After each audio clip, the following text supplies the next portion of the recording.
я Кустова Анастасия, и сегодня наш новый выпуск Кустарника, беседы с художниками. Это новый герой, и я очень рада присутствовать в ее студии. А пока ставьте лайки, подписывайтесь, смотрите информацию о нашем госте в описании.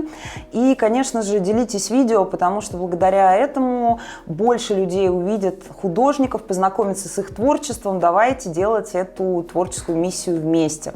И сегодня я в студии у Ксении Сандеско. Ксюша, спасибо, что это стало возможным. Я очень рада здесь быть. Вот. Ну и тебе спасибо за то, что все-таки посетила, ты уже не первый раз. Да, я подготовилась, я уже приходила заранее. Ты знала. Вот.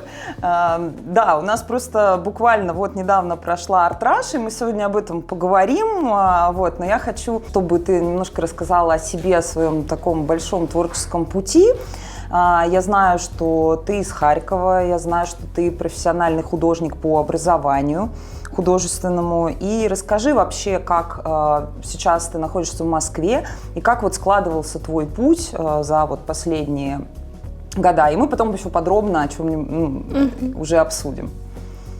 Тогда начну сначала. Да, в общем, я родилась в Донецкой области, и как-то, несмотря на то, что в окружении у меня не было художников, у меня мама писала, но это были такие небольшие работки, я помню их с детства.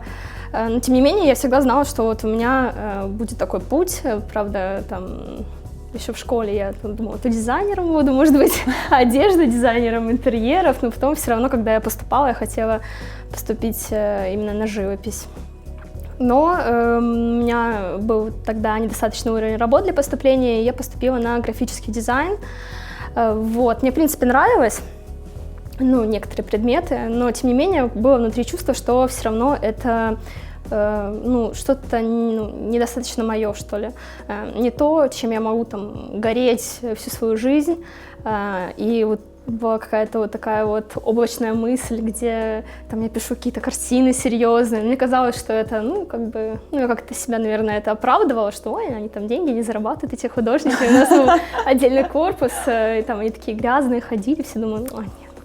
Я дизайнер, я более такая современная, востребованная. В общем, тем не менее, где-то на втором курсе я поехала в Москву, у меня здесь отец уже жил к тому моменту, и побывала в Третьяковке, в зале Врубеля, и да, это меня впечатлило очень сильно.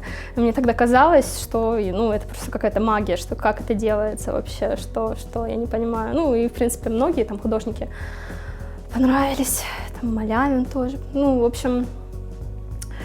Я приехала в Харьков, училась дальше, тем не менее я купила краски и масляные, мы акварелью писали на занятиях, и начала писать портреты сразу. Сразу портреты. Да, самую сложную такую тему, считается опять же. Да. Были такие портреты с фото, такие на заказ, тем не менее это сразу стало популярно, у меня они были еще дешевые к тому моменту, если даже в принципе смотреть.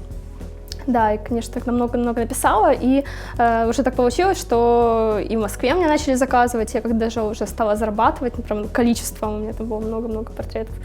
И стал у меня выбор, или ехать в Москву после бакалавриата, это, после 4 лет, или же окончить магистратуру, или же на дизайне, или, может быть, все-таки пойти на станковую живопись и доучиться.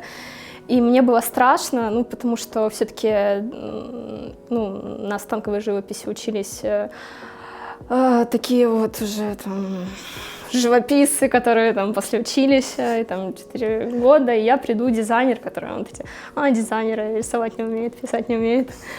И я пошла, да, я помню, какой-то стресс был для меня на вступительных экзаменах, я чувствовала себя, что я слабее всех, я не понимаю, что я делаю. В общем, я поступила, это был контракт, в принципе, это все равно бы поступила.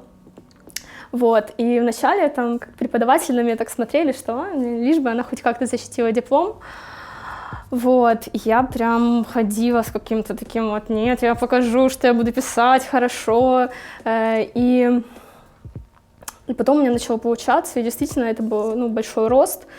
И действительно, ну, многие удивились. И у меня потом был диплом, я очень старалась, там 2,5 метра, там, «Яблоня цветет» назывался, и он там, как лучшая там работа, остался на первом этаже висеть. То есть я такая, да, я это сделала. То есть прям такую большую галочку, да? Да, что все, там 100 баллов мне поставили.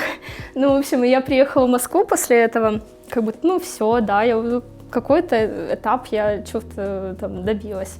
Ну, для какого-то своего внутреннего успокоения. Ну и Москва, и что дальше? Ну, то есть портрет на заказ я, типа, фото уже писать не хочу. Ну, я не хочу за такую цену. Хотя, в принципе, к тому периоду я уже думала идти на работу, поэтому за такую цену я писала бы. Но я бы уже не написала так, ну, то есть... Ну, в общем, я тогда вообще не понимала, что мне делать, и я тогда создала Инстаграм. Вот, я удалила страницу с портретами, все, типа, распрощалась с прошлым. Вот, создала Инстаграм и начала выкладывать, там, писать работы такие, какие-то похожие на то, что я писала в академии. То есть я не понимала, в каком стиле я хочу писать, в каком направлении. Ну, в принципе, я делала просто похожие вещи. Вот, и несмотря на это, как-то это все стало популярным быстро. Там, я помню, за полгода, там, не знаю, 3-4 сразу, по-моему, или даже 6. Потом было затишье. И у меня через полгода начали заказывать картины из Америки.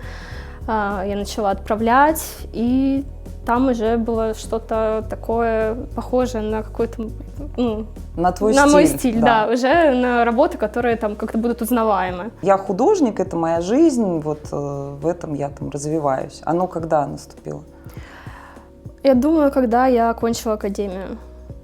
Да, я думаю, в этот момент, ну, какое-то понимание, что я художник, было всегда, а вот какой художник? То есть, возможно, там, ну, недостаточно там хороша в этом, возможно, как-то техника недостаточно у меня там проработанная, может, мне нужно доучиться. Я же потом поехала в Питер доучиваться. Вот, как раз заканчивая на том периоде, да, я после окончания академии, мне все-таки казалось, что, возможно, недостаточно. Я там многие, сколько там учились, больше 10 лет, если там с училищем считать, а я 1,5 года училась. Я думаю, нет, может быть, я там что-то упустила. И я вот поехала, наверное, по-моему, через год, да, в Питер. Была вольнослушателем 4 месяца, и вот как раз тогда у меня отбила вот эта вот ушла мысль из головы, что мне нужно вышкалить себя там до какого-то идеала. Я уже тогда поняла, что да, это тоже академия, там, возможно, там что-то другое, ну, хотя на самом деле, действительно, я рада, что я побывала. Да, но у меня как будто бы отпали какие-то строгие ожидания от себя, что я должна соответствовать каким-то четким вот этим требованиям, там, и... А почему это там произошло? Потому что школа немножко другая была? Ну, то есть ты увидела как бы другой стиль обучения или вообще почему? Я думаю, что если бы я поступила в Питер сразу же после того, как я окончила академию, тогда бы я органично себя чувствовала бы там. А я все-таки уже там 1,5 года писала уже какие-то свои творческие работы. И мне как будто бы не хотелось возвращаться туда. То есть у меня, конечно, был такой какой-то синдром самозванца, что, может быть, работы у меня не такие, все такое. Но после этого я как-то по-другому на это взглянула и поняла, что все-таки хочется именно какие-то творческие вещи делать больше и отстать от себя. Да, это важно, потому что, ну, вот здесь я с тобой соглашусь. Мне кажется, много людей заканчивают профессиональные вузы, они очень хорошо умеют рисовать, но не всегда умеют задать себе вопрос, что же хочу я.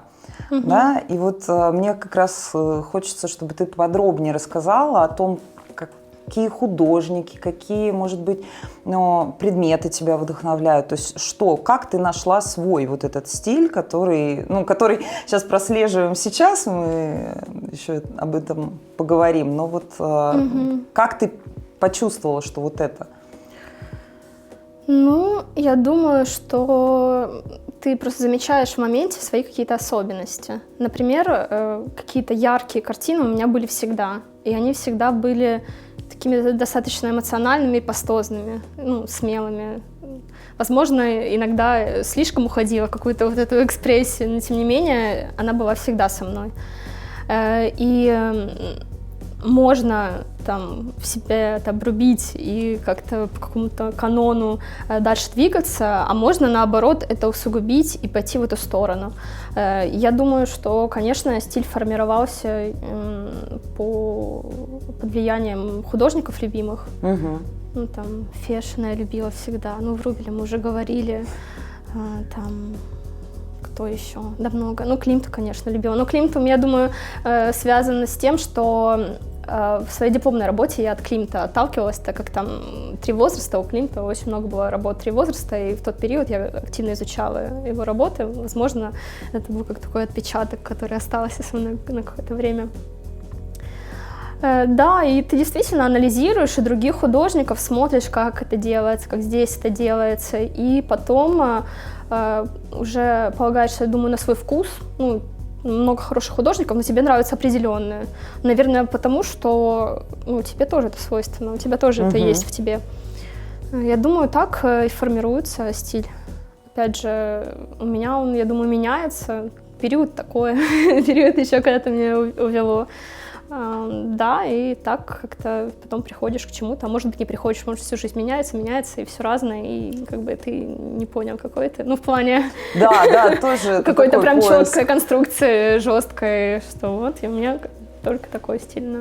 Ну, сразу такой немножко каверзный вопрос по поводу влияния других художников, да, то есть, естественно, первые, я помню, работы, которые я увидела у тебя, тоже у меня было ощущение, ну, я вижу Врубеля, я вижу, я думаю, что тебе это говорили, ну, отчасти не только, да, как ты к этому относишься, то есть, я просто вижу в тебе огромную свободу, но вот мне хочется именно от тебя услышать твое вот ощущение, когда там начинают кто-то искать какие-то сравнения, отголоски, там, не знаю. Ну, я думаю, что это зависит от подачи. То есть, когда человек подходит и говорит: ой, боже, как мне нравится ваша работа, а вот это, вот, может быть, там как-то похоже на там Климта, Врубеля. А бывает, ну, даже на Атраше несколько раз было, там какой-то дед проходит, такой: Климтомания. И ушел, короче. Или на этой Артраше пошел, там, это как у Шеле, и ушел. О, да. То есть зависит от, ну, именно от этого. Так мне, в принципе, как может быть обидно сравнивание с какими-то, ну, там, великими художниками. Но вот когда твое творчество воспринимают как какую-то подражание, то, я думаю, любому художнику будет неприятно. Да, 100%. Ну, как бы публика, да, вот мне кажется, она очень разная. Мне тоже, так это вставлю немножко, мне тоже говорили: зачем такая большая акварель, да?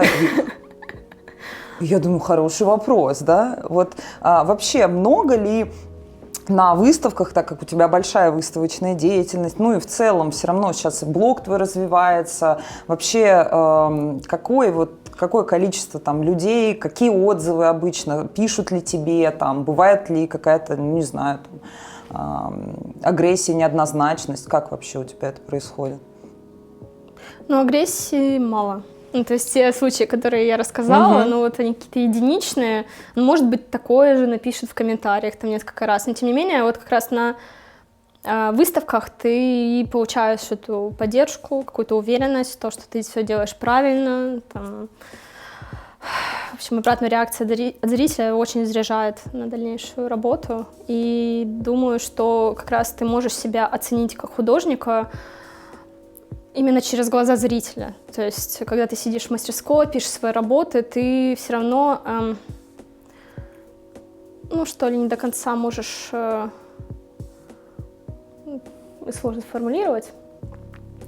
В общем, именно в деятельности выставочной, когда ты видишь и зрителя тоже, и ты видишь реакцию, это помогает тебе лучше, в принципе, воспринять полную картину. Я думаю, так.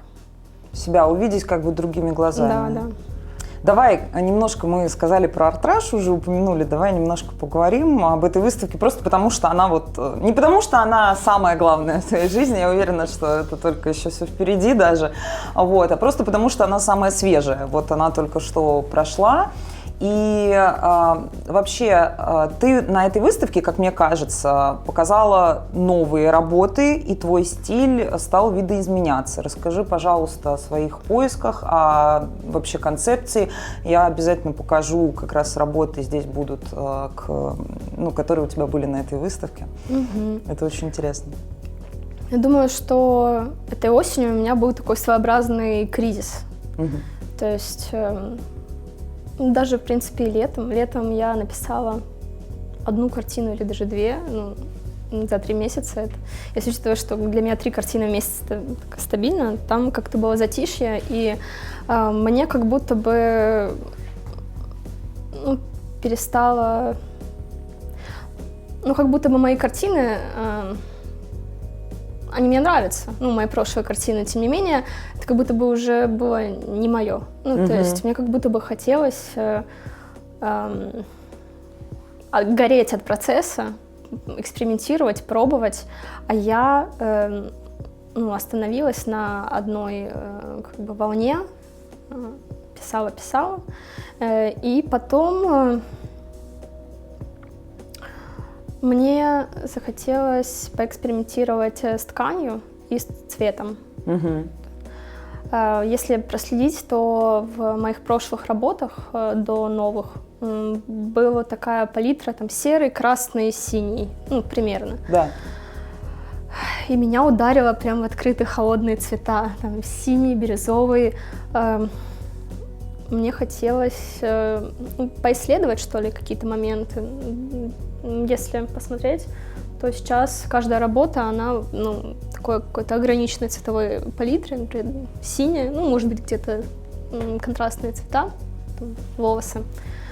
Как будто бы мне захотелось себя ограничить и посмотреть, насколько там оттенков я смогу найти, сколько каких-то переходов, нюансов. И захотелось, чтобы было какое-то любопытство. Потому что сейчас, в последних работах, я действительно не знаю, что будет дальше, если я пишу. Эти ткани создаю сама, то есть я покупаю разные цвета, вот мне понравился цвет, я покупаю, потом пробую, что можно с этим сделать, потом натягиваю, это интересно, это, скажем, интересно. Да, но я понимаю, что это уже такая даже немножко, понятно, усталость. Мне кажется, просто ты на Артраше это уже говорила всем людям, которые приходили на стенд, поэтому рассказываешь мне тоже в этом. И я знаю, отчасти художник, он, конечно, интровертный, да, и это такая редкость и приятность, когда тебя вот пускают, и мы с тобой сейчас в диалоге, и мне, правда, это очень ценно.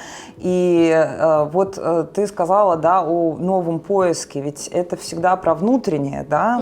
Давай немножко, может быть, про это, если, опять же, насколько тебе будет комфортно об этом сказать. Вообще, что изменилось, почему, потому что это всегда спрашивают у художника, что там произошло, что вот были работы вот такие, к которым все привыкли, а потом, условно привыкли, да, а потом вот что-то поменялось, это какие-то изменения внутри, это какие-то изменения снаружи, что вот тебе захотелось пойти, чуть-чуть видоизменить, скажем так.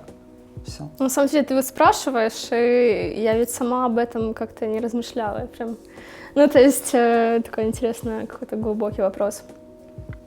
У меня, в принципе, был такой, эмоционально непростой период, такой депрессивный. Мне, в принципе, поставили депрессию. Она была где-то год. И, в принципе, какой-то интерес у меня ушел писать. И жизнь стала какой-то такой... то есть однообразной, и какая такая сложная тема, я думаю, что я сейчас прям... Нет, ты говори, если что, Да. мы в любом случае вырежем. Нет, это не то, что я боюсь это рассказать, просто у меня самой как-то подтормаживать начинаю. Да, и в тот момент я прям себя заставляла работать, заставляла писать, и я помню, что как раз когда я думала о новых своих работах, как-то их представляла, вдохновлялась какими-то, я сейчас не назову имена, но меня фотографы начали вдохновлять. Интересно, да. Да, я думаю, может быть, я найду подборку имена. Да, было бы классно, на самом деле. И я думаю, что в тот период как раз творчество и держало меня на плаву. И вот первая работа у меня была «Меланхолия». Она меня прям как-то зарядила. Я подумала, что вот, это может быть какой-то новый виток, что-то интересное. А потом уже следующая работа, эта работа. И я уже как-то стала на ноги, грубо говоря. Да, то есть я думаю, что последние работы, они такие более личные, что ли. До этого, опять же, много от кого-то. В последних работах больше меня. Думаю, так. Работа, которая стоит за моей спиной, хоть она из более предыдущих серий работ, да, но мне кажется, она тоже личная. Да. Но тогда было другое переживание. Тогда было переживание, что мир изменился, и непонятно зачем, все, и какой-то беспорядок, и что делать, куда идти. Вот тогда было такое переживание. Это автопортрет, да, твой? Угу. Не думаешь, вот хотела бы ты еще написать автопортрет вообще? Есть ли такие планы? Потому что, не часто художники, может быть, рисуют автопортреты, и это действительно личное, и вот какой-то новый, возможно. Сейчас задумалась, что мне так часто говорят, что на всех картинах я, что мне уже не хочется писать автопортрет. Наоборот, сказать, давайте я темненькую девочку напишу, давайте какую-нибудь другую, чтобы никто не видел. Ты и так просто пишешь себя в них во всех? Или так зритель видит, получается? Я не специально. То есть это все равно вот получается. Я думаю, что... я, по крайней мере, замечаю у художников, что они рисуют, пишут одно и то же лицо. Вот одно и то же лицо. У меня такое лицо. Но, опять же, действительно, вопросы, это автопортрет, это автопортрет? Нет, я не специально. То есть сложно отвечать на эти вопросы постоянно. Это просто так, как будто бы все должно быть точно. Вот это точно не похоже на меня, это точно я. А на самом деле какая-то размытая граница, поэтому что-то мне не хочется писать автопортреты. Они и так получаются. Я просто иногда вопросы задаю не из себя, а вопросы задаю, которые часто приходят со стороны. Потому что я понимаю, что ведь часто люди, зритель, да, мы для этого как бы встречаемся для того, чтобы объяснить, как это на самом деле. Потому что вот эти вопросы, они же формируются не потому, что человек там хочет там даже как-то, я не знаю, там подковырнуть художника, а потому что он не знает, что спросить. Он хочет понять, но не знает, потому что это сложно. То есть измеримые факты, там, сколько времени вы рисовали работу. Вот, там, не знаю, а это вы себя рисовали? То есть это измеримые факты. Когда ты говоришь о более глубоких вещах, тут действительно требуется объяснение. Вот насколько ты считаешь важно, для тебя в искусстве, все-таки ты хочешь объяснять вот эту связь со зрителем? Или зритель должен, не должен, конечно, но вправе сам догадаться, что ты там закладывала? Я думаю, объяснять нужно. Не во всех случаях, не надо прям категорично все должны художники объяснять. Но это будет полезно для, в принципе, понимания тебя. Но мне это очень сложно. Очень сложно. Особенно на последней арт-раше. Прям у меня такого не было даже на предыдущих выставках, что у меня прям ком в горле. Да, вот там эмоции, внутреннее состояние человека. Но я не знаю, почему. Думаю, потому что это прям что-то такое личное. И сложно, когда ты это как конвейером нужно какого-то, не знаю, галериста себе, арт-дилера, потому что это сложно, конечно. Ну ты же, да, по сути, если это действительно прям сильно личные работы, ты как бы обнажаешься перед публикой, они этого не чувствуют, а ты-то там стоишь вот так. Насколько вообще, ну, насколько бывает это страшно, или какие еще ты чувства по этому поводу испытываешь? Я думаю, что у меня есть какое-то, возможно, иногда чувство, как будто бы меня оценивают. То есть сейчас я вам рассказываю про свои переживания, там человек внутри, какая-то хрень. Ну, то есть, может быть, это как-то мои психологические загоны, да, что мне все время кажется, что меня оценивают. Но, тем не менее, еще из-за этого момента иногда сложно, потому что какой-то более дружелюбной обстановке, ну, когда у вас там уже какой-то контакт с человеком случился, это, конечно, легче сделать. А вот в таких условиях, ну, и, в принципе, я такой человек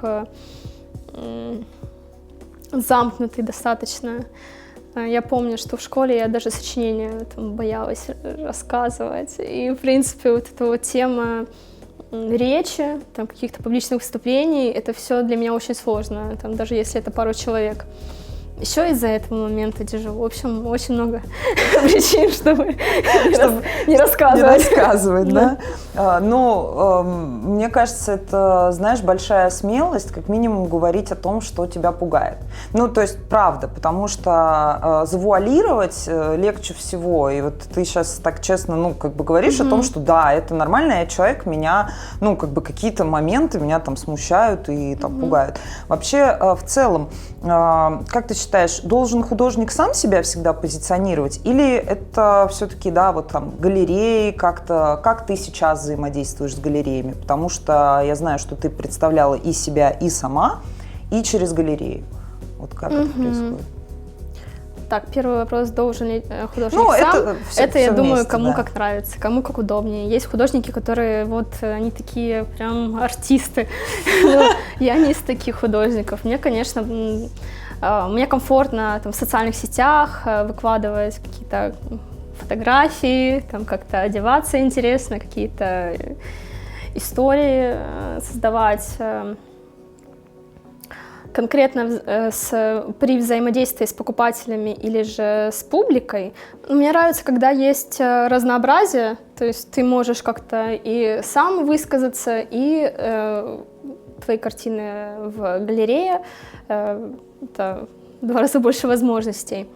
Но есть плюсы и минусы, например, в арт-раше, конкретно в собственном стенде, плюс, что ты там куратор. Ты можешь все что угодно сделать, стены покрасить, там все что угодно налепить. В этом году у меня ткань была разукрашена. Ну, да, и все это. Это мне интересно. Вот прям мне вот в своем дальнейшем творчестве хочется именно работать с пространством, то есть не ограничиваться на холсте, а уже думать, как это можно подать, когда ты только в галереях, и ты, получается, такой возможности не имеешь.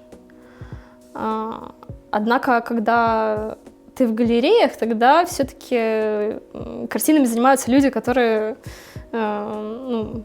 понимают в этом, в продажах. Ну да, и ты как бы они там сами продают, и вроде как... Конечно, да, то есть во всем есть плюсы и минусы, думаю, да.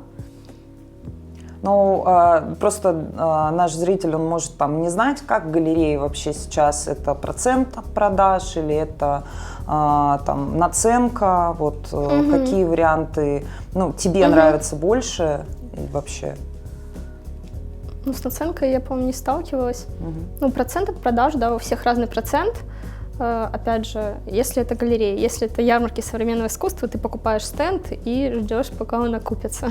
То есть, в принципе, это тоже минус, да, потому что ты можешь попасть, особенно если там кто-то на последние деньги этот стенд берет. Вот. А если это в галерее, ты ничем не рискуешь, и, собственно, тоже плюс. Так. Да, на этой ярмарке, собственно, она прошла для тебя успешно. Это я уже утверждаю, тут главное не вопросы задаю, да, утверждаю, но мне так кажется, ты можешь меня поправить.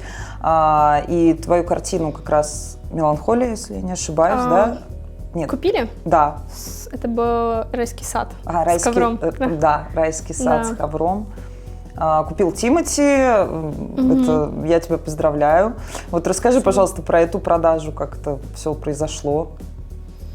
Как вообще происходят продажи картин? Продажи картин по-разному на самом деле. Я думаю, чаще всего это люди, которые подходят, уходят, а потом тебе пишут. Насчет Тимати, он просто зашел на стенд с Юрой Амельченко и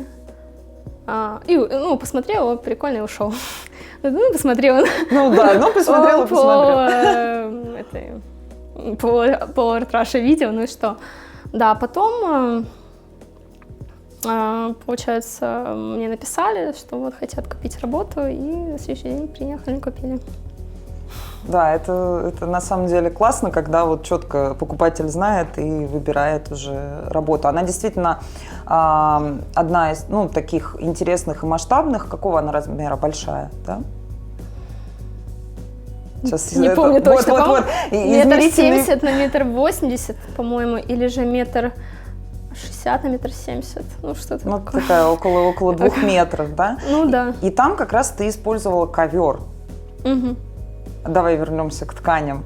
Угу. Вот. И получается, часть картины написана маслом, а часть из ковра. Когда тебе вообще идея пришла работы с ковром? У меня был период, чтобы прилепить. Что, действительно было интересно, какие-то неожиданные вещи, так как они цепляют, когда человек видит издалека работу, как будто бы этот элемент вписан в композицию. Потом подходит, что это такое. У меня была работа с клетчатыми сумками. Точно, да. Да, потом был ковер. Вообще, мне это очень нравилась идея, что ты как бы вешаешь ковер, но не ковер. То есть, по сути, мало кто из современных модных людей, которые повесят у себя в квартире обычный ковер. Да, вот такой, как сегодня. А тут это картина, такое современное искусство, довольно-таки такое. Классная идея. Да, я, кстати, несмотря на то, что эту картину видела, я не сразу вот в этом ключе даже об этом подумала. Это вот к вопросу о восприятии, когда ты создаешь и когда зритель смотрит. То есть мне очень нравилось именно сочетание объемного и плоского на этой работе. То есть как бы ковер — это некая плоскость, которая есть, а фигуры, они при этом объемные, находящиеся под вот этой гладью ковра в некоторых местах. Да, вот, кстати, и стояла задача, чтобы не было прям совсем плоского изображения и ковра выпуклого. То есть и в самих телах, материя, все равно там тоже объем. То есть и ты как будто бы сбоку смотришь на какие-то такие ритмы. Да. Да, а сейчас вот, получается, еще ты добавила как раз ткань, и вот последняя серия, она такая с более монохромным фоном, и там есть листья уже, то есть растительные мотивы. Вот тоже расскажи, пожалуйста, о ней. Я увидела где-то в Инстаграме, по-моему, с помощью... Как будто бы делали подобное с помощью солнца, что-то выгорало, что-то такое. Я думаю, что это очень странное, наверное, я такое никогда не смогу. А что, если попробовать другим способом? То есть выбеливать хлором? Я думаю, нет, мне не получится ничего. Мне не получится, чтобы прям четко были каждая веточка, чтобы прям, мне казалось, что это будет просто какое-то расплывчатое пятно. Потом, когда у меня получилось, я думаю, господи, как это магия, можно же столько всего сделать, можно и все, и какие-то предметы разбрасывать, и какой-то такой огромный простор для творчества дальнейшего, и прям я загорелась и начала экспериментировать дальше. Но для тебя вот творческий путь — это эксперименты, да, правильно? Не боишься ты в этих экспериментах потерять свой голос, себя? Потому что я знаю, что многие находят свой стиль, то есть я узнаваем, и все, я теперь с этого насиженного места никуда не сдвинусь, потому что мне вот здесь хорошо, зато меня все знают, то есть точно. Я вижу в тебе вот эти изменения и даже в твоей работе. Как вот ты это ощущаешь? Не боишься, что, там, не знаю, это куда-то уведет тебя и тебя в этом потеряют, например? Я не боюсь, я просто не считаю, что я прям слишком куда-то ушла. То есть это все равно что-то около. Если бы я прям совсем ушла работы с тканью, вот у меня последняя работа с тканью есть, я не собираюсь уходить только в это направление, но как дополнение какое-то, мне интересно. Я, может быть, скульптурой бы занялась бы, тоже как дополнение, как общая такая история. Прям совсем уходить я не хочу. Вот. Некоторые художники ведь прям совсем разные вещи делают, да, и тоже считают это правильным. То есть разные есть мысли. Но я думаю, что все равно это те же композиции с телами, те же женщины. То есть это что-то не очень прям такое далекое от того, что было, да. Ну, в целом, да, просто тут же уровень твоей внутренней свободы и того, как это со стороны смотрится, да. Для кого-то уже шаг вправо – это огромный шаг, а для кого-то там, я все равно работаю с телами, сейчас я скульптуру, там, завтра, не знаю, там, монумент, тут я тканью, это я про одно и то же, да, но это действительно, наверное, очень классно наблюдать и очень интересно. В целом, именно работа с людьми, почему именно люди главной такой темой твоего творчества являются? Помню, в детстве я всегда рисовала людей. Это были и принцессы какие-то, и помню, какие-то футболистов я даже рисовала, не знаю для чего. Я фломастерами помню эти картинки. То есть это было. И опять же, я писала портреты на заказ. То есть все равно то, что ты оттачиваешь с годами, оно, во-первых, оно самое сильное, потому что ты в одном направлении, ты целишься туда. Во-вторых, у меня интерес к этому больше, чем, возможно, каким-нибудь абстракциям или пейзажем или еще чему-то. То есть, возможно, я могла бы сделать что-то крутое в другом направлении, но мне как будто бы неинтересно. То есть, может быть, это будет как единичные какие-то работы, или ладно, я не знаю, может быть, меня переклинит какой-то период времени, но, тем не менее, у меня есть какое-то основное такое направление. Думаю, так. Ты и сейчас на заказ пишешь, да? То есть все равно, да. Как вообще, то есть я знаю, что есть художники, опять же, которые работают только свои работы делают и, так скажем, на заказ они не пишут. Как у тебя происходит работа на заказ, насколько это для тебя комфортно и какие обычно ты, рамки ставишь, то есть условия в том числе и заказчику, да, вот как это взаимодействие происходит? То есть я сейчас закажу тебе портрет, не знаю, на лошади или какой-нибудь, не знаю, в каком-нибудь странном костюме. Вот хочу. На самом деле я открыта к этому, потому что думаю, что я ставлю перед собой задачу даже какую-то безумную историю, например, с лошадью. Столько можно красивого сделать. То есть можно это так подать, то есть какое-то пятно, какое-то интересное, силуэт лошадь. То есть я стараюсь из всего выжать какое-то свое, и чтобы это все-таки было качественная работа.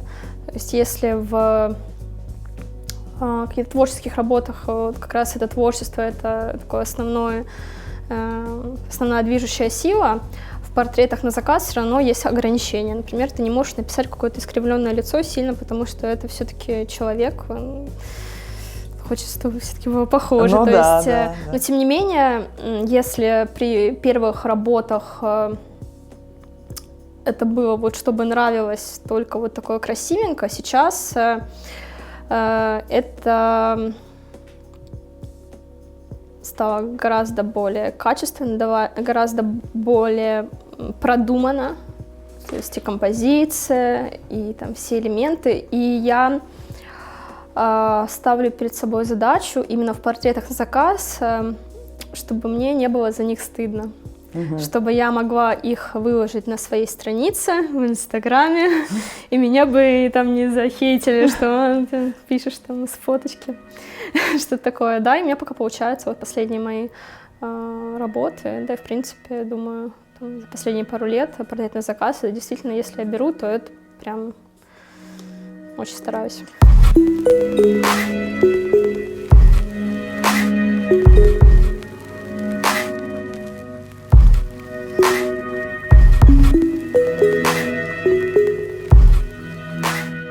Сейчас животрепещущий странный вопрос от телезрителей.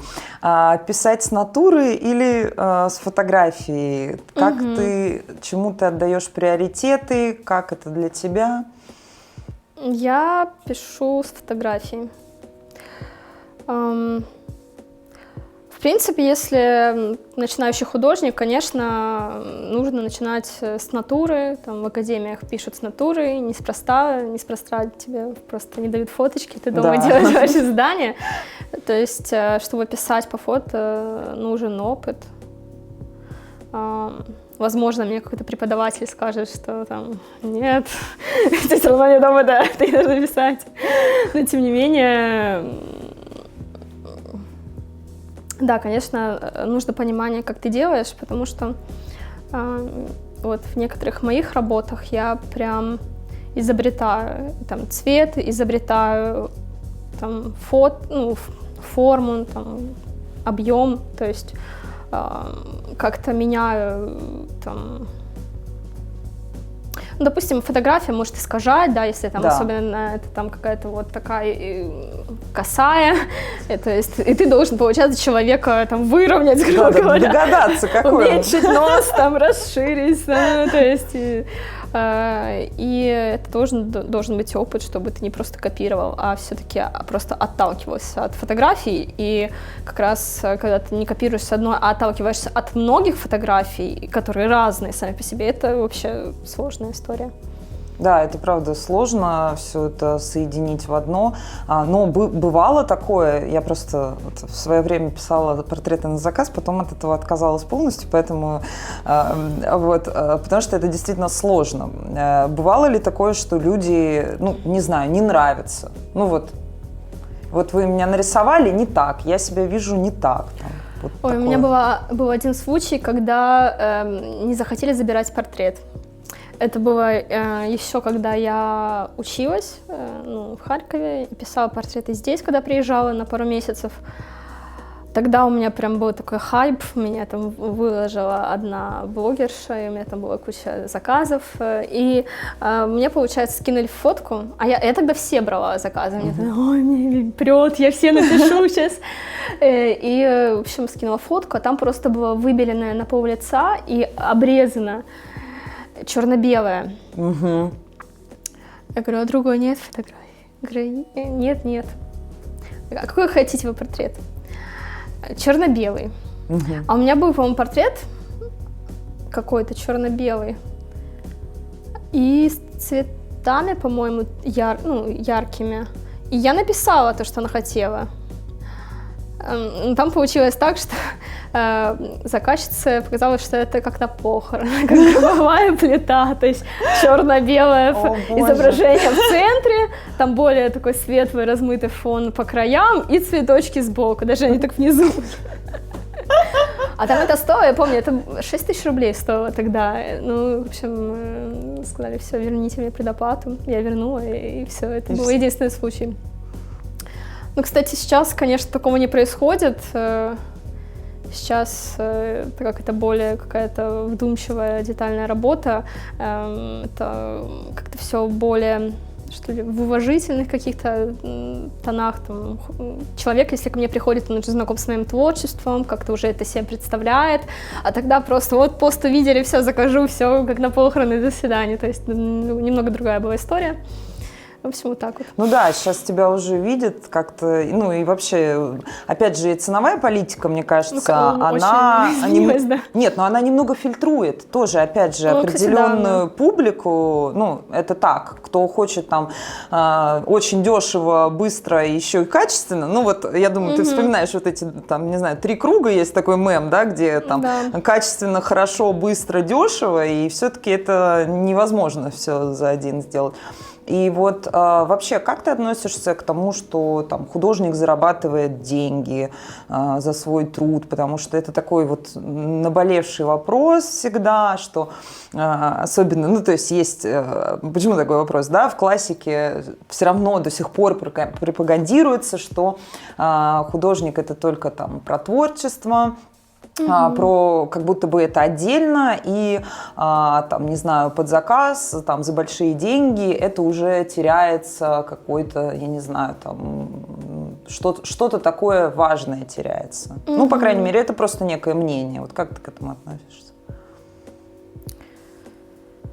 Ну, как будто бы это не всегда взаимоисключающие вещи.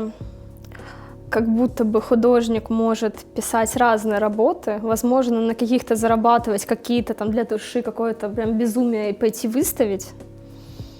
Опять же, мы все-таки в каком мире живем, то есть не у всех там, как в каком-то 18 веке есть там, покровитель, инвестор, он тебя там отправляет, пиши, твори. Ну, такое редко бывает, и... Ну, в принципе, да, плохой художник может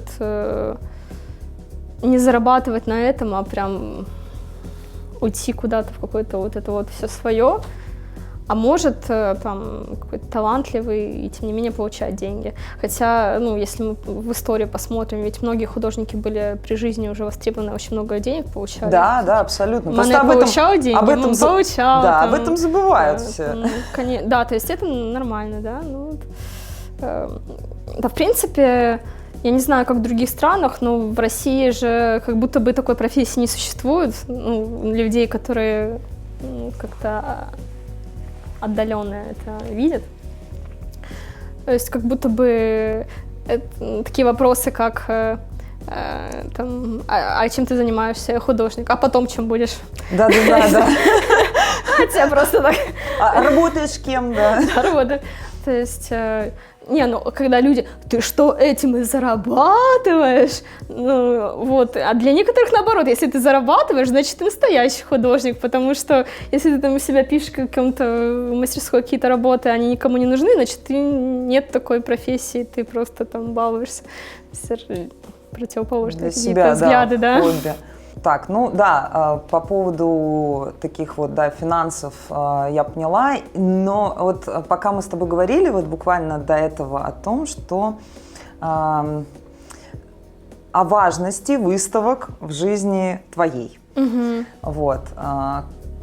Ты говорила о том, что, да, вот мы немножко в эту тему перейдем, что для тебя важно позиционироваться, ну, то есть и выставляться как художник.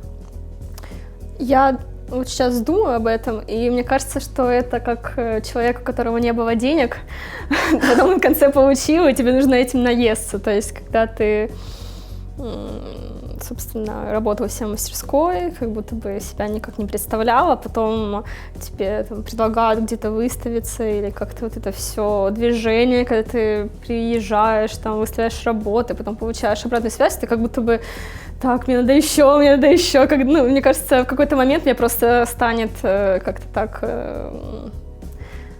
более безразлично, что ли, поспокойнее буду к этому относиться. Сейчас как будто бы у меня есть какая-то гонка, что мне нужно больше и больше и больше. Хотя я смотрю на некоторых художников CV, там просто там 10 выставок в год, я думаю, там то, что у меня по персональной в год, это еще какая-то такая не совсем...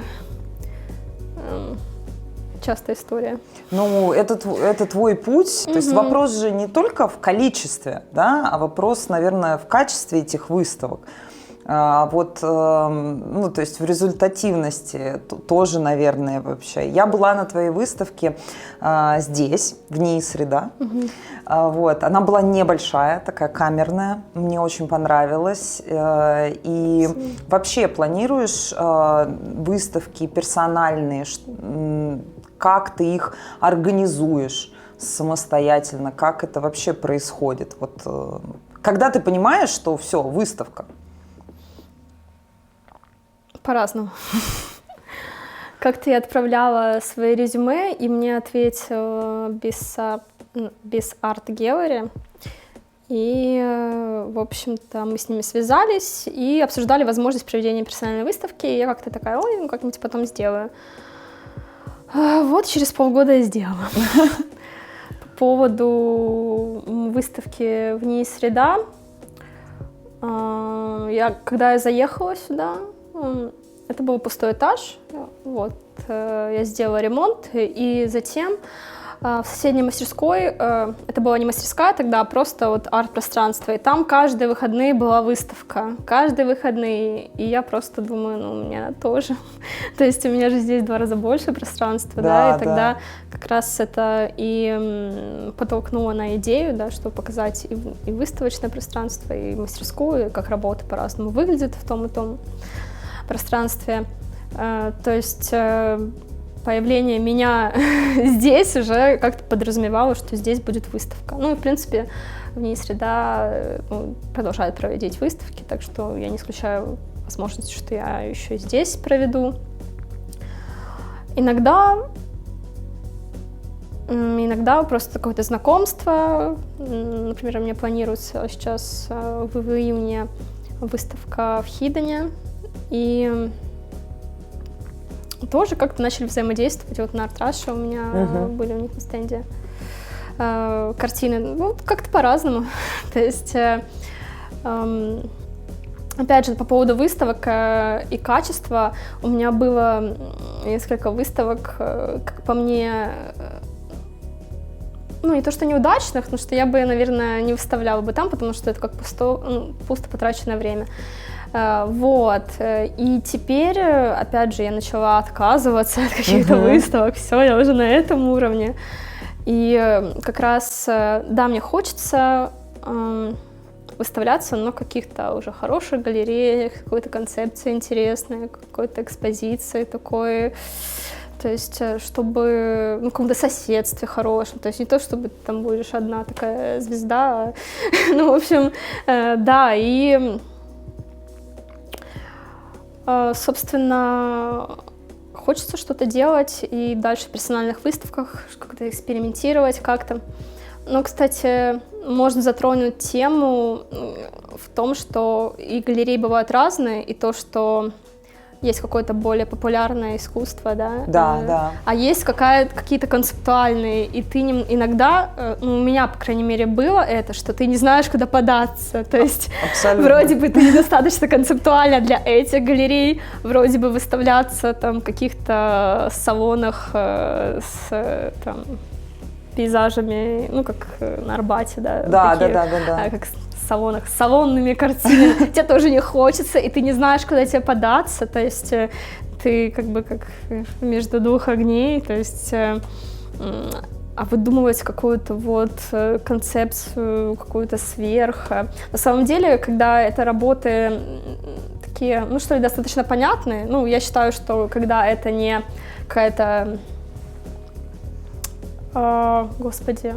Инсталляция. Инсталляция или абстракция, это может быть, да, там нужен какой-то манифест, какая-то концепция. Когда все-таки это фигуративная живопись, ну, это более-менее ясно. А когда к этой работе надумывают такую концепцию, видно, что это как будто бы что-то чужеродное.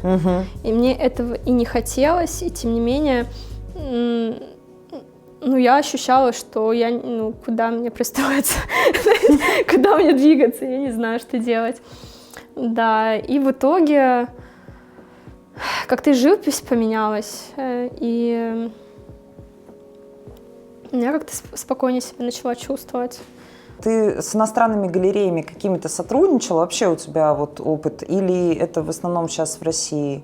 У меня были переписки У меня было общение с галереей из Парижа, а потом как-то это все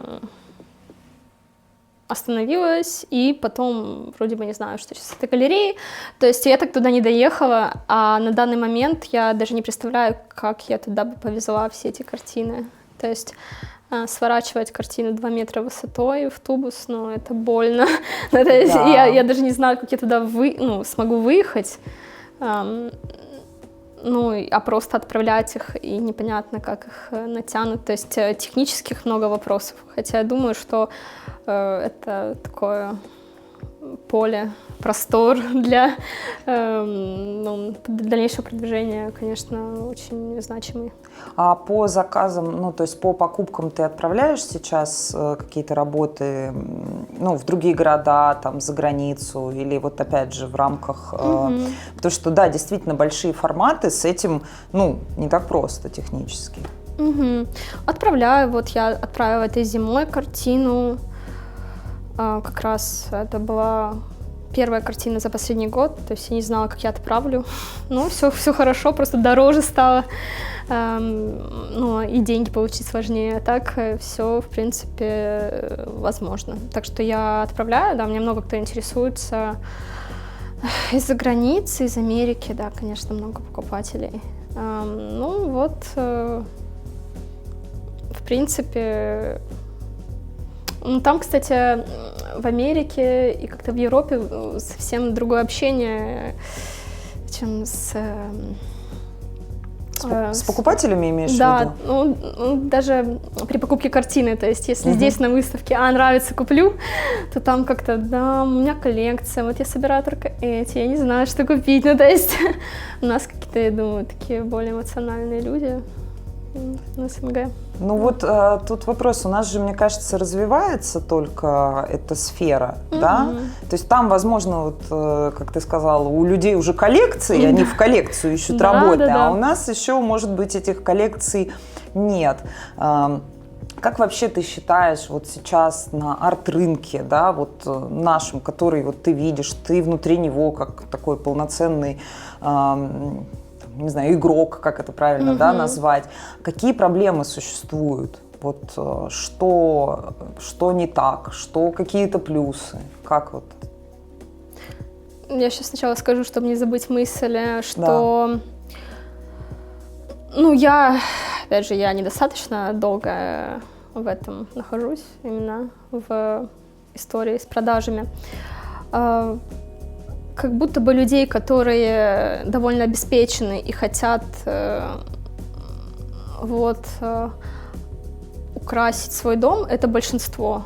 Каких-то коллекционеров, которые там ориентируются на перепродажу, их я даже не встречала. То есть, хотя вполне возможно, они просто приходят к другим художникам, к более уже известным. Но, конечно, именно история с коллекционированием, с каким-то с такой историей, конечно, мало. И, кстати, я сказала, что я не встречала, Тимати, я думаю. Ну да, я, кстати... Единственный, который действительно занят коллекционированием, да. И это вложение. Может быть, знаешь, еще, они не говорят. Опять же, первичное, возможно, там для себя, для души, но... Конкретно у него он не продает, он сказал. Но, в принципе, насколько я понимаю, в Америке это бизнес. Да. У нас 100%. Это предмет роскоши, возможно, если это дорогая картина какая-то. Возможно, где-то это мода, то есть художник там такой востребованный, у некоторых, да. Там у кого-то есть, я куплю. Но прям такого полноценного рынка, конечно, он там очень маленький. Там на Артрауше каждый год говорят, какой процент мирового рынка, Россия, какой процент, там, Америка, там сколько, 50% или сколько-то. Да, там Лондон, все, и Россия 2%. Найдите, да. В принципе, да. Так что это главный минус сегодня, в принципе, ситуация у нас. Я не знаю, насколько это все будет двигаться. Возможно, просто за счет того, что большой период времени люди ориентировались на выживание, то, конечно, а в Америке, опять же, все, конечно, жили в тот же период гораздо спокойно. лучше, там даже после войны считать. Конечно, когда у тебя закрыты какие-то базовые потребности, ты можешь подумать об этом. Здесь, такого нет. В принципе, жизнь не сахар. Да, это правда. Но вот внутри, у нас, получается, на рынке что есть, да? Есть художник, есть коллекционеры, есть, покупатели, скажем, покупатели-коллекционеры, назовем их так, есть галереи, дизайнеры есть, например.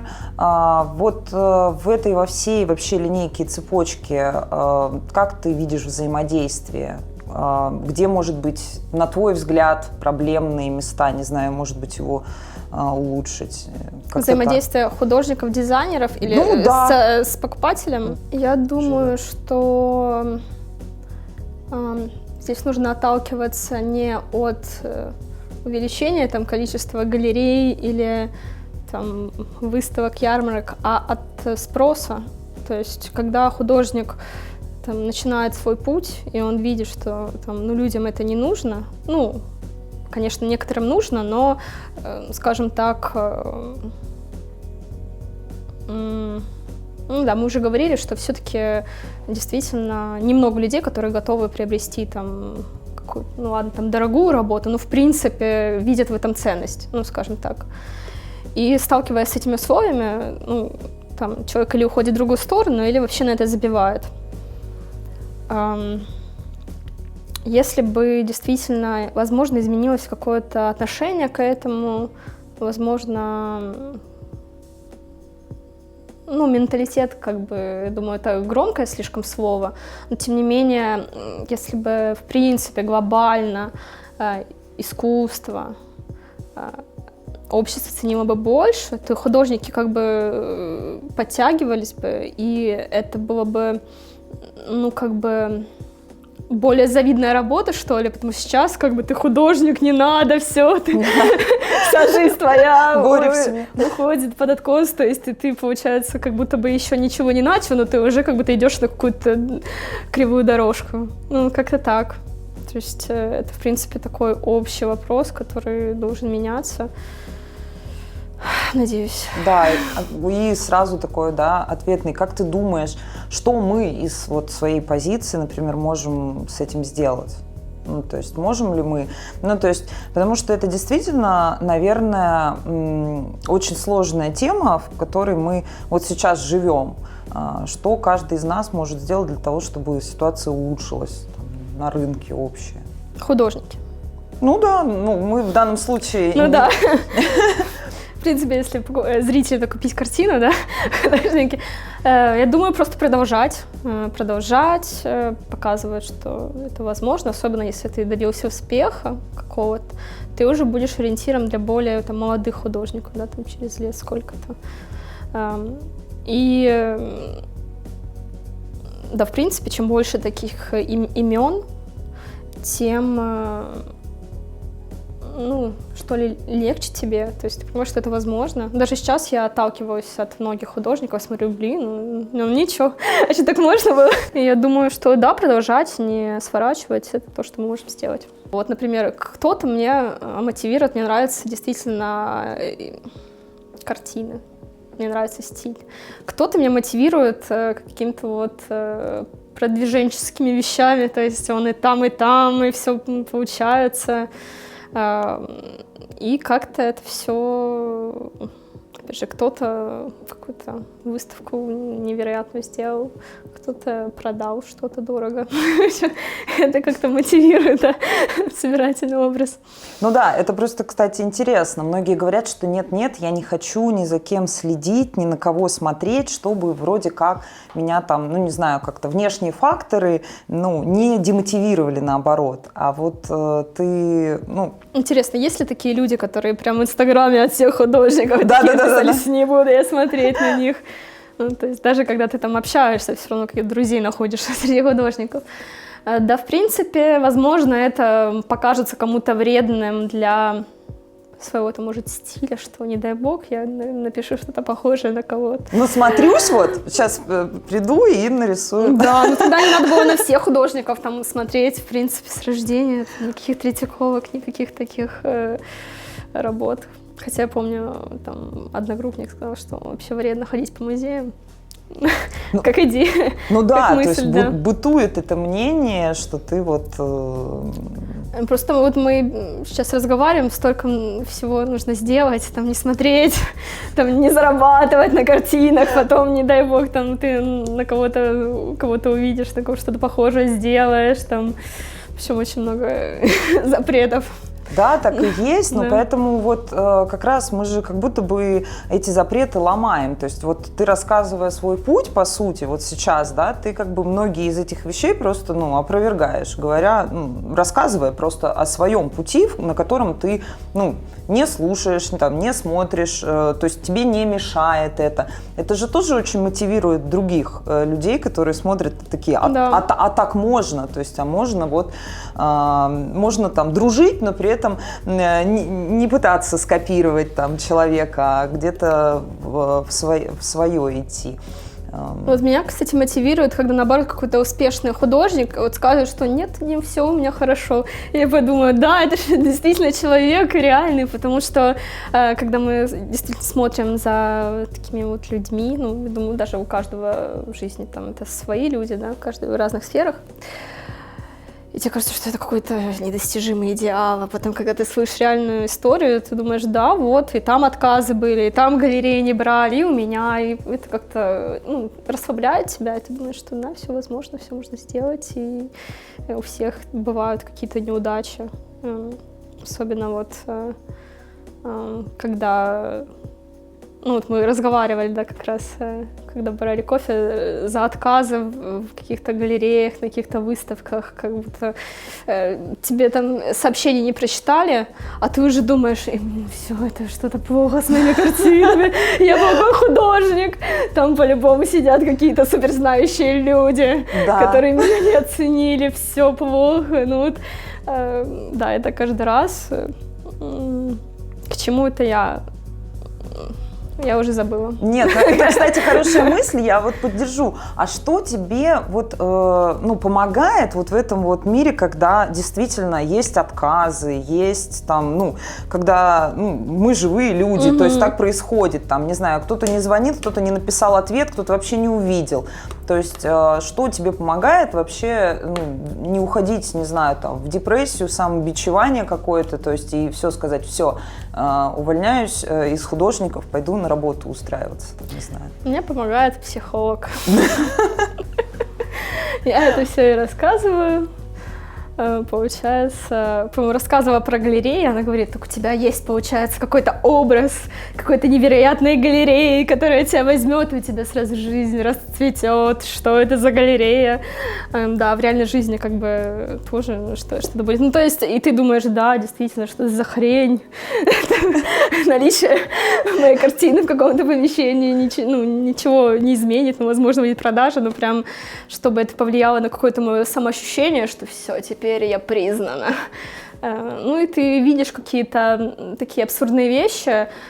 Да, ну вот эта история, конечно, более глубинная, они у тебя все равно будут возникать, но тем не менее ты можешь себя стопорить, так, ну да, что это за бред, о чем я это думаю. И это работа над собой постоянная. Возможно, я когда-нибудь там буду вообще не обращать на какие-то такие штуки внимания. Но сейчас, когда там периоды, когда у меня что-то не получается, что-то... Ну, не то, что не получается, ну, не знаю, например, осень случилась, осенью там обостряются все вот эти депрессии, все такое. Я более чувствительна к отказам. Когда у меня все хорошо, там, ну, все, я менее чувствительна. И, ну, просто нужно следить за собой. Следить за собой, опять же, действительно... Психолог, это, конечно, очень хорошо. Нет, я абсолютно солидарна. То есть вообще иногда, мне кажется, даже, ну, помимо там, да, психолога, возможность как будто бы посмотреть со стороны на какую-то ситуацию, да, там, не знаю, там, глазами даже не знаю, близких людей там, своими собственными глазами, потому что мы уходим вот в эту историю, что вот нам это важно, все, мы здесь фокусируемся, начинаем в этой точке. Да, общение, что вокруг. У меня такое очень часто было, что прям все, если меня сейчас не взяли на эту выставку, все плохо. Хотя, по сути, столько еще выставок вокруг, но ты прям настолько концентрируешься на одной истории, что тебе кажется, что если не получилось, то все, ужас. Да. Да, и вообще у тебя близкие твои люди, они как относятся к твоему творчеству, поддерживают ли они тебя? Родители всегда поддерживали. То есть и мама, и папа. Мама сама рисовала, папа меня там отправил в художественную школу, там, в академию со мной ездил. То есть родители меня всегда поддерживали, да. Возможно, это была, и есть в какой-то степени какая-то опора, когда тебя не заставляют там, идти куда-то в другую сторону. И да, родители гордятся, конечно, тем, что я все-таки пошла по стопам таким творческим. Вот если человек, например, сейчас хочет, очень хочет страстно рисовать, но он, например, занимался другим делом, там, пол своей жизни. Он очень хочет и готов. Что бы ты ему посоветовала вообще? Я не знаю, мне сейчас сказать какие-то практичные вещи или какие-то, что верь в себя. И сначала начну с практичных. Во-первых, не бояться показать свои картины. То есть выкладывать их, начать вести там в Инстаграм, другие соцсети. То есть картины нужно показывать, отправлять их сразу на open-call какие-то. То есть не бояться, не ждать какого-то момента, когда ты будешь собой доволен, и вот тогда, когда я научусь, тогда я отправлю. Сразу начинать. Потом, опять же, экспериментировать, искать себя, пробовать разное, понимать, что да, это мне ближе. Оставлю, в эту сторону пойду. Конкретно у меня это всегда периоды, то есть я пишу, потом хоп, свернула, пишу, потом хоп, свернула. И так, я думаю, у многих. Все-таки невозможно постоянно экспериментировать, ты уже не знаешь, куда ты идешь. Вообще это, в принципе, сложно, так как мне помогали родители, но и сейчас помогают в периоды, когда у меня совершенно нет денег. Там продажа случилась, я какой-то период могу жить, какой-то нет. В других нет такой возможности. И возможно, медленно, если это действительно ваше, так медленно слезать, подготавливать себе отступ. Иглы работы, да? Да. Конечно, бросить работу и там начать, это тоже такой опрометчивый поступок, если учитывать то, что вдруг это тебе так кажется, может быть, может, нужно все-таки убедиться в этом, писать какой-то период времени. Да. И, конечно же, верить в себя. Да, это действительно сложно. Но ты, кстати, помимо, рисования картин, тоже, если мы говорим о деятельности художника, которая не такая простая, то есть, да, есть вот эта часть работы, и нужно как-то все-таки, то есть, когда есть продажи, картины продаются, но это происходит не всегда. Я знаю, что ты тоже начала и преподавать, пробовать и в этой сфере, потому что это действительно возможность и поделиться опытом, и такая, живая работа для художников в текущем процессе. Расскажи, пожалуйста, про свои вообще, ощущения и про то, как у тебя проходили мастер-классы, как тебе в этой роли. На самом деле, мне понравилось в этой роли, то есть, когда приходят ученики, особенно когда это не одно занятие, а какой-то уже период, это ну, что ли, дополнительная энергия, какое-то общение, ты не замкнут в мастерской круглосуточно, но, опять же, я поняла, что сделать это как-то масштабно, например, как у тебя, у меня вряд ли получится. Я решила, что от творческой работы я получаю больше энергии, то есть и то, что все-таки для преподавания нужно действительно туда окунаться. Ну, не так, что вот я выставила пост, и у меня 100 студентов. Так не получится. А возможно, в моей голове это была какая-то такая иллюзия, что ну все теперь. Но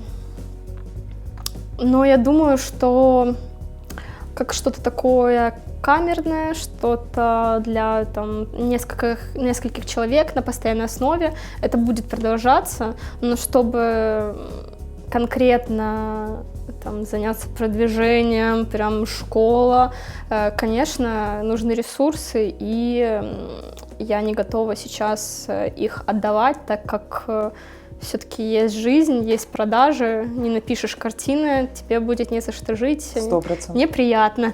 Перед моей последней арт-рашей у меня буквально вообще не знала, как мне жить. Ну, в плане, я чувствую дискомфорт, когда у меня, там, когда мне приходится брать деньги в долг, например, несмотря на то, что, ну, скажем так, где мне жить, что мне есть, все-таки, ну, имеется, но тем не менее я прям на треморе. Потом хоп, и продажи, все у меня хорошо, и на какое-то количество месяцев я могу жить. И в этом ритме очень сложно. Да. Очень сложно. Ну, и сложно менять свои какие-то привычки, когда у тебя есть деньги, ты живешь так, потом через месяц ты не так. И все-таки картины мне дают, я думаю, все равно больше уверенности, что ли. Продажа случилась, у меня есть какой-то период спокойствия. Насчет обучения, ну, тогда придется в это полностью окунуться. Но я еще такой максималист, то есть если делать, то хорошо. Я не могу там немного там, ну, и нужно обратить внимание на это, тогда с картинами как-то придется. Ну, то есть мне, думаю, легче как-то все-таки акцент какой-то в одну сторону сместить свой и расслабиться. Так. Ну, это честно. Ну, то есть тоже, мне кажется, важно какую-то честность с собой, потому что действительно иногда мы в погоне за всем успешным успехом, я не знаю, как это назвать, да, там и туда, может быть, и туда, и на самом деле, ну, ни у кого не получается все сразу одинаково хорошо. Ни у кого. Да. И да, это очень классно, мне кажется, чтобы вот именно там фокусироваться на каких-то вещах. Но я с удовольствием бы сходила к тебе на индивидуальное занятие по портрету, потому что мне очень нравится то, что ты делаешь, и я немножко хочу вот перейти к палитре. То есть у нас вообще такой сегодня льется рекой странные взаимосвязи наше интервью, но мне очень нравится. И вот твоя палитра – это что-то уникальное. Я думаю, что мы отснимем поближе. Здесь просто она сама как картина. Вообще, кстати, не думала ли ты, может быть, как-то экспонировать и продавать палитрой? Вот мне сейчас пришла такая мысль. Я подумала о том, что если бы это увидел преподаватель, он выкинул бы ее в окно. Почему? Потому что палитру нужно мыть, а я не мою. Вот в этом есть секрет. Да, в принципе, можно. Ну, нет, но с точки зрения... У меня даже здесь есть палочки, которые я сжигала. Мне некуда эти палочки вставлять. У меня нет этой подножки туда. Я просто с точки зрения арт-объекта смотрю, потому что это, ну, это выглядит фантастически. То есть это уже полноценный арт-объект, скорее, да, вот про это. Вообще, какими красками ты пользуешься, работаешь сейчас? Я видела тут в студии у тебя и даже аэрозольные краски вот здесь стоят, если я не ошибаюсь, есть и масло здесь. Вообще, вот это российские, иностранные производители? Чаще всего российские. То есть в отношении красок я неприхотлива. То есть там где-то мастер-класс, там, возможно, есть какие-то иностранные, я даже не запоминаю названия, но у меня вот есть художники, которые прям так, там Умбра вот в том бренде хорошая. Да. Я не могу, я вообще не помню, у меня просто, что под кисть попадается, то идет. Я не знаю, ну, возможно, есть там какая-то неоновая розовая, которая там, есть в одном, не помню где, в Ладоге, по-моему. А так, ну, мне пофиг, у меня там, да, действительно, есть пару красок, которые я беру постоянно, но а так я вообще ничего не замечаю. Я как будто не собранная просто какая-то. Ну, в плане, это максимально все на эмоциях попало, пошло дальше, какой-то четкой выверенности, там, и даже в процессе работы все сразу накидывается, нет каких-то там 10 слоев, каких-то лессировки. Последнее время я использую ткань, хлопок, выбеленный, ну, вот эти все пятна в разных вариантах. Потом масло, где-то баллончики, тенью, где-то специально там набитая фактура. Ну, здесь немного, но тем не менее. Угу. Вот я вижу на колене, ну, да? Более ранее, да, это прям срезается с палитры. То есть это вот отсюда да, прямо уже так что когда мне допродавать только нет, да, это часть. Взять отсюда, как бы пойдет в расход. Да, в принципе, у меня дальше много фантазий.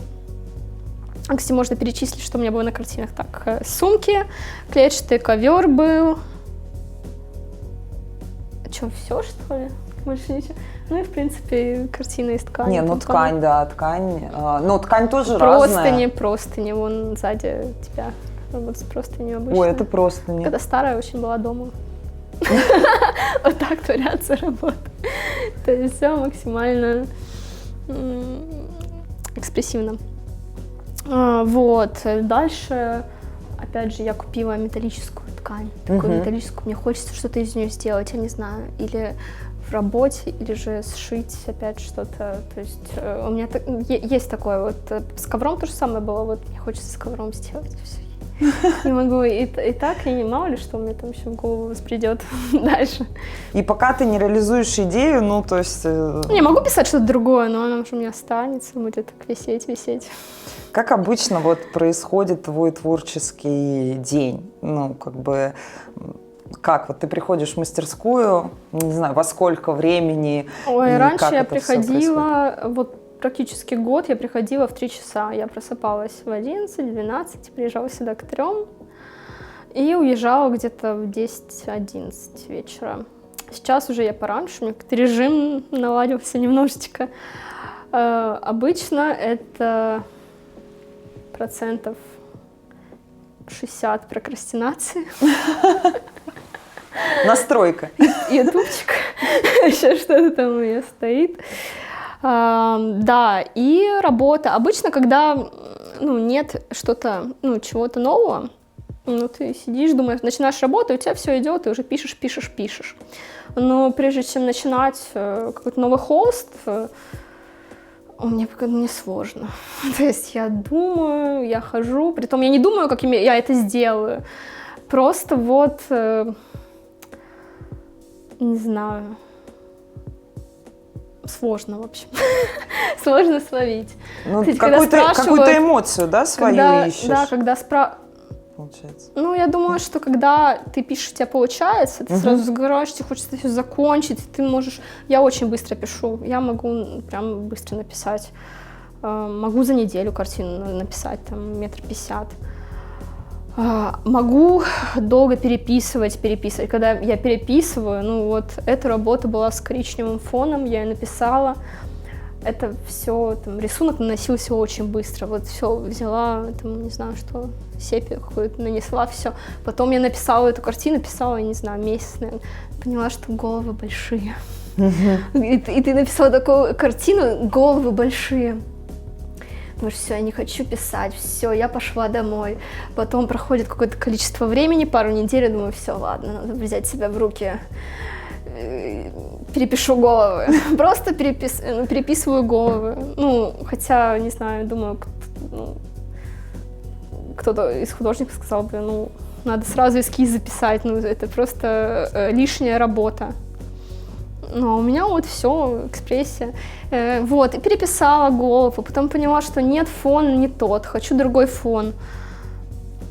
Это был коричневый фон. Все, сделала голубой, все идеально. И так с многими работами. То есть какие-то вот кризисы, преодоления, особенно с тканью, я практически на каждой работе я делаю один фон, срываю его, новый фон, потому что, ну, это такой элемент, ну, какой-то даже случайности, вот, хорошо или плохо, то есть какой-то удачность, везение какого-то, я думаю, да. То есть многие работы так и получаются. То есть весь поиск, он как бы вот тут сразу да, на холсте, у меня нет четкого эскиза, я очень надеюсь, что я к этому приду, чтобы не переделывать это. Вот я хочу себе уже там, начать работать на планшете, чтобы, по крайней мере, были какие-то эскизы более-менее четкие. И сейчас у меня там появился проектор, и я могу сделать очень подробно хотя бы в линии эскиз, и линии хотя бы перенести, потому что линии сложнее всего потом двигать, особенно когда это ткань. Ты не можешь сдвинуть внутрь, ты можешь только вырезать снаружи, и в этом вся сложность. Это интересно очень, да, я с этой точки зрения не задумывалась. Ну, у меня тоже там, я понимаю, насколько иногда невозможно что-то исправить, скажем так. Но в этом очень много жизни, как мне кажется. Да? Ну, я не знаю, согласишься ли ты со мной. То есть вот в этой, да, мы что-то переделываем, но по сути вот этот а-ля прима, это такой вот, как бы, такой адреналин в этом есть, какая-то там своя эмоция, и при этом картина такая, возможно, более живая. Или все-таки... Потому что в акварели сложно что-то переделать, в масле можно просто несколько слоев, все такое. Опять же, вот если говорить о первой моей работе в этом каком-то другом ответвлении, там, ну, я не знала, что будет в конце, я приклеила один фон, второй фон, и потом получается, если, допустим, у тебя четко продуманный вариант, ты его хорошо, получается, плохо, ты его реализуешь, ну, а ты не знаешь, как бы получилось еще. И как раз это дает действительно маневры и, опять же, эксперименты, о которых мы говорили, да. Так, давай, наверное, сейчас я придумаю вопрос. Нет, какие у тебя ближайшие творческие планы? Ну вот сейчас закончилась большая выставка, которой как бы тоже готовиться приходилось заранее. И как ты сказала до этого о том, что хочется новое показывать. Вот. Часть работ продана, уже нашли обладателя. Вот какие у тебя вот ближайшие вообще творческие планы? Но, несмотря на то, что выставка прошла, но по сути работы-то я только пробую. То есть там, последние 2 мои работы, которые написаны там, без белого грунта, еще море возможностей, да. Опять же, как раз если какой-то период я чувствовала какой-то тупик, что я не знаю, сейчас у меня ощущение, что прям ой, всего хочется сделать, попробовать. И много есть идей. Часто я отталкиваюсь от цвета. Хотелось бы что-то в этом цвете, в этом цвете. Выставки, ну да, вот персональная выставка запланирована. Возможно, участвовать там, в групповых каких-то выставках. Сделать ремонт в мастерской. Меня уже подбешивает эта красная стена. Я уже устала. Когда мне говорили, что ой, может не надо, да нет, надо. Сейчас уже так тяжеловато. Я сделала панно. Мне очень понравилось, как это выглядело в конце. То есть, когда ты в цеху, ты это все устроишь, ты думаешь, какое-то одеяло. Потом это уже вышито, доведено до конечного результата, и ты это видишь там на стене, и ты думаешь, блин, классно. И я понимаю, сколько всего можно сделать, сколько материалов можно использовать, там, сколько разных, там, не знаю, тем, каких-то композиций. И, ну, действительно хочется пробовать еще дальше. Классно. А что тебя вдохновляет вообще? Вот, не знаю, такие основные вещи. А что тебя вдохновляет? И как ты отдыхаешь? Да, потому что это самый сложный вопрос. Что меня вдохновляет? Я думаю, как раз какие-то картины, да?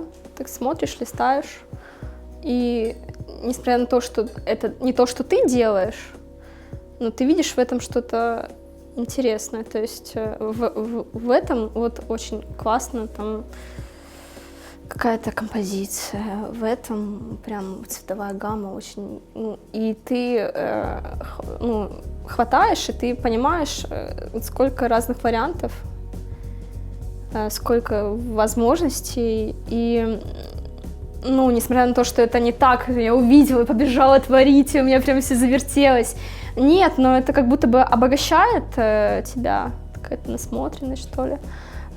И у тебя уже впоследствии просто рождается какой-то образ. Да, может быть, это где-то ты, какая-то ситуация была, ты увидела, это у тебя осталось, или ты даже не понимаешь, откуда это. Ну, это же как бы из-за того, что ты это где-то берешь, и рождается образ, ты его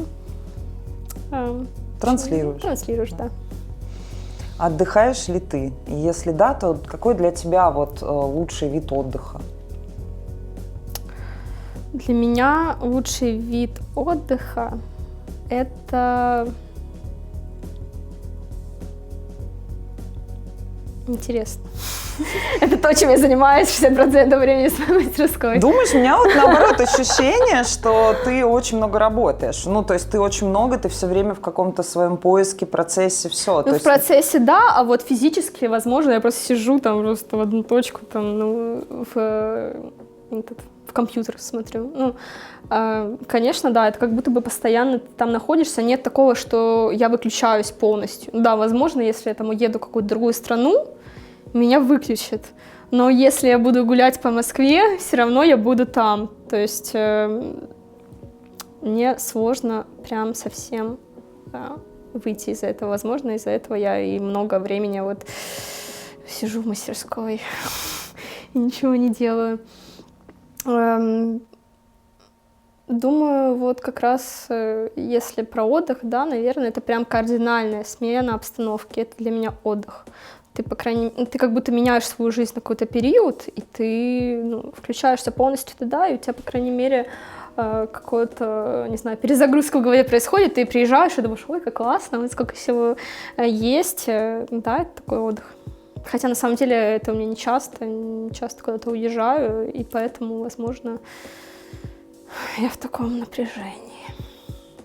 Ну, да, мне кажется, бывает напряжение, но вот все равно, то есть, а вот в моментах ты как-то его спускаешь через творчество или еще каким-то образом? Ну, то есть, я понимаю, что это накапливается какие-то эмоции, вот как, если так получается, что уехать куда-то сейчас, ну, возможности нет, отдохнуть полноценно нет. Ну, гуляю иногда вот какие-то заведения интересные, красивые, люблю где-то посидеть. Я даже не столько еду люблю, как вот в каком-то месте таком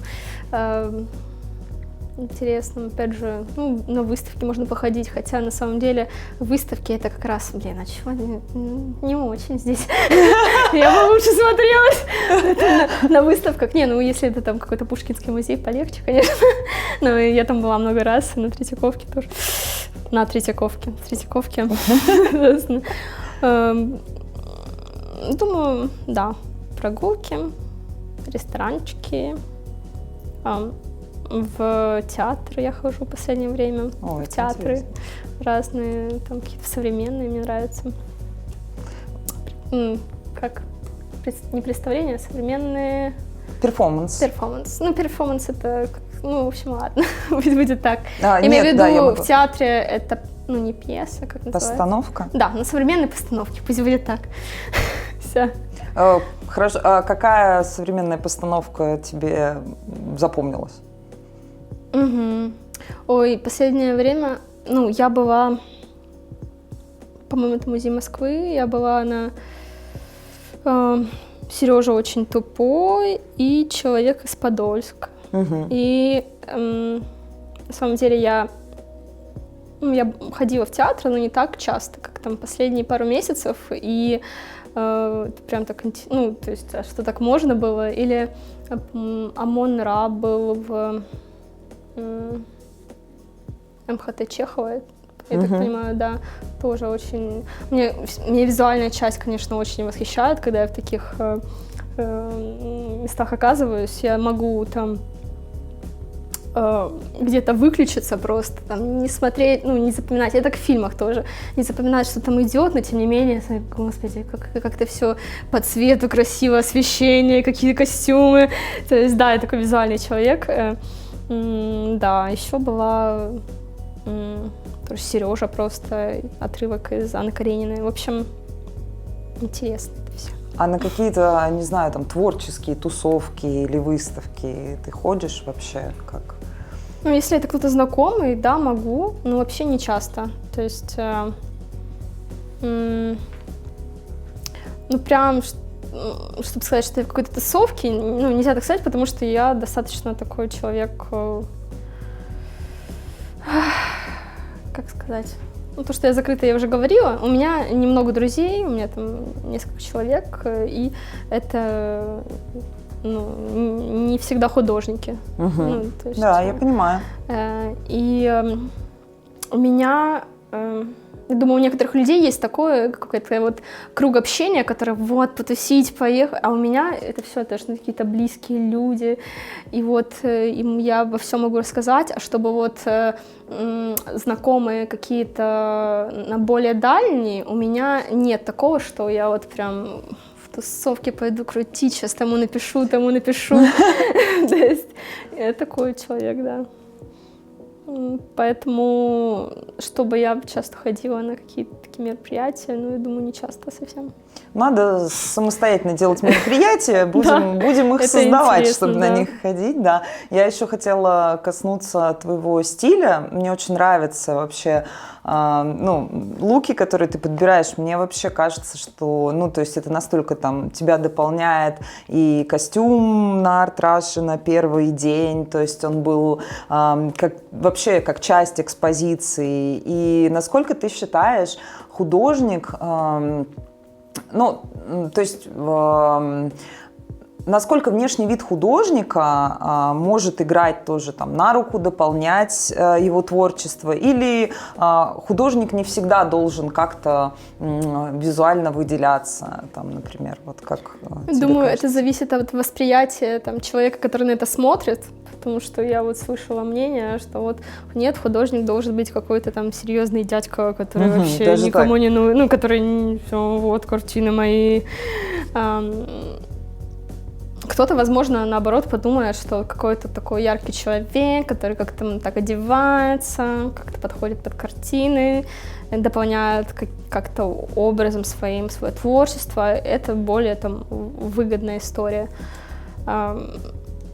Я, не знаю, мне всегда нравилось как-то. Я помню, ну, когда я ходила в школу, ну, я не помню, чтобы у нас в городе был, это маленький городок, у нас не было в городе каких-то там модников, но я смотрела, там, не помню, это был не блогер, но девушка, которая одевалась из секонд-хендов. И я думаю, боже, как можно так одеваться? И я помню, ходила в эти секонд-хенды, находила какие-то интересные одежду какую-то, шила что-то, да, вот тоже у нас швея была знакомая. Сейчас у меня шьет мама, то есть любую какую-то историю, которую я придумаю, она может пошить, просто я не всегда ее напрягаю, так как это мне нужно самой очень включаться в процесс, там, ездить за тканями, придумывать все. Я думаю, ой, лучше я посижу в мастерской. Лучше я там картину какую-то напишу, чем буду думать о своей одежде. Действительно, в последнее время я как-то так подрасладилась. Я даже этот костюм перед арт-рашей просто поехала, купила, покрасила, все. И вышла. Притом я даже не знала, как он будет смотреться. Он такой довольно плотный. Я в комменте написала, что у меня там тело покрасилось после этого. Ну, он там сначала был свой такого бирюзового цвета, а потом бронзовый, и вот этот бирюзовый потом отпечатывался, в общем. Но ты смотрелась просто очень хрупкой, да, внутри такого ну, он же твердый, да, да. такой, как баллон. Ну да. В общем, интересно. Ну, это тоже эксперименты, да? В картинах эксперименты, тоже с материалом каким-то, с тканью эксперименты. То есть как будто бы просто модно одеваться уже неинтересно. Ну и к тому же у меня нет таких средств, чтобы там покупать какие-то милановские там, новые коллекции.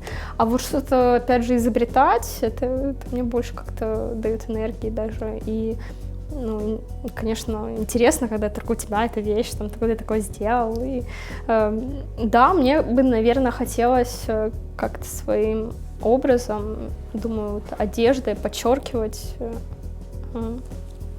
свое творчество, так как это тоже часть там, моих увлечений, и, ну, и поэтому мне бы хотелось как-то дальше и дальше куда-то идти в эту сторону, что-то новое изобретать и в картинах, и, собственно, в своем стиле.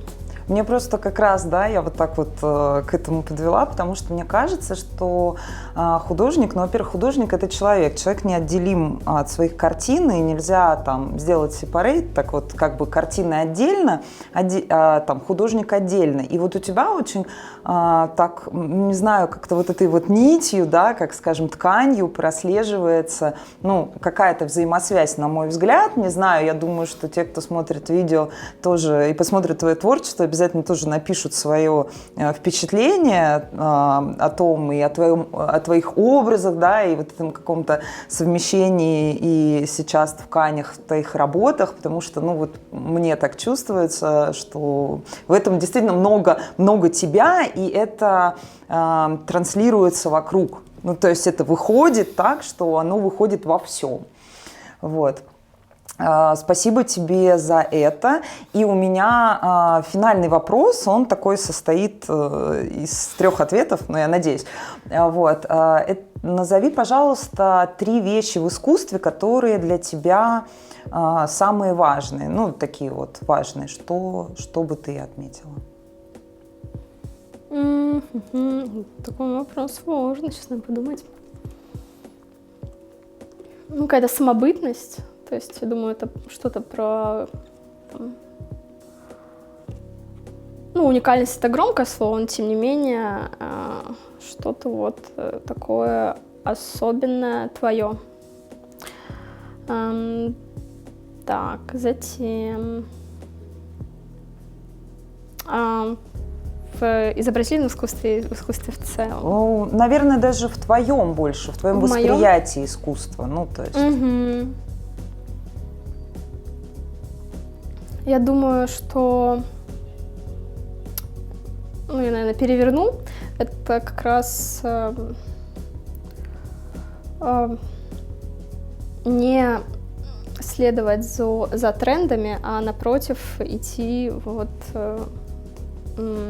делать то, что ты хочешь. Неважно, популярно это сейчас, популярно это среди там, не знаю, каких-то институции и все такое. Да, и третий.